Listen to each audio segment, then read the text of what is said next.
Escapade corse.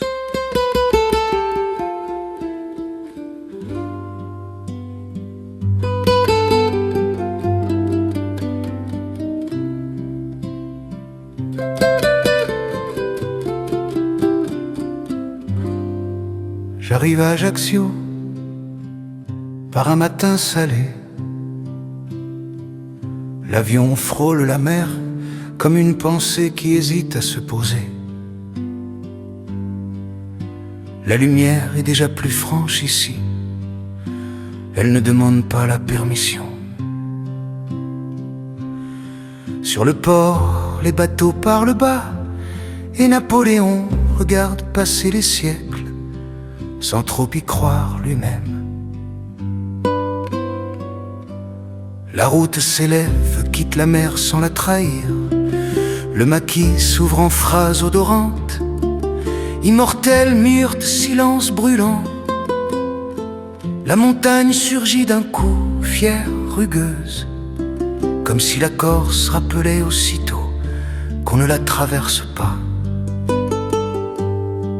On la mérite. Les virages écrivent le temps. Chaque col est une respiration ancienne. Ici la pierre a une mémoire. Et les villages s'accrochent à la pente comme à une promesse. La montagne plonge dans la mer sans jamais s'excuser. Elle loge dans l'eau comme un géant qui aurait choisi de rester debout.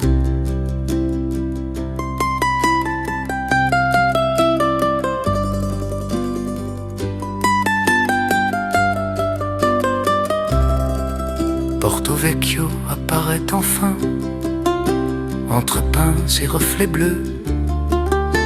Le sud a des airs de paradis qui n'ont rien d'innocent.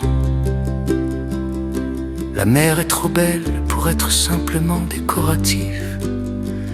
Elle cache des départs, des retours, des combats que les vagues n'ont pas effacés. Bonifacio, blanche et verticale, posée au bord du vide. Les falaises parlent au vent.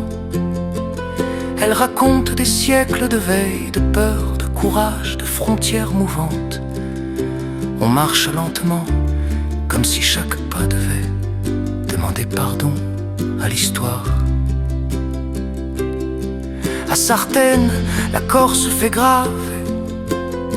Les pierres ont le regard long, les ruelles portent encore des silences trop lourds pour les cartes postales.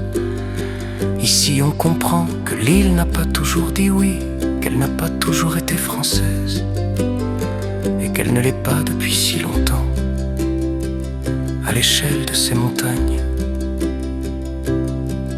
Les gens, eux, vous parlent vrai. Un café partagé, un accent qui chante sans séduire, des sourires sobres, solides. On vous accueille sans folklore inutile, comme on accueille un passant qui respecte la terre qu'il foule.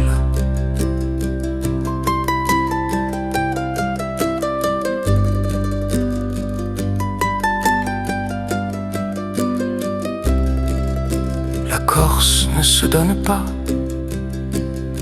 elle se laisse approcher. Elle est belle, comme une vérité ancienne, indomptable, fière d'avoir résisté avant d'appartenir.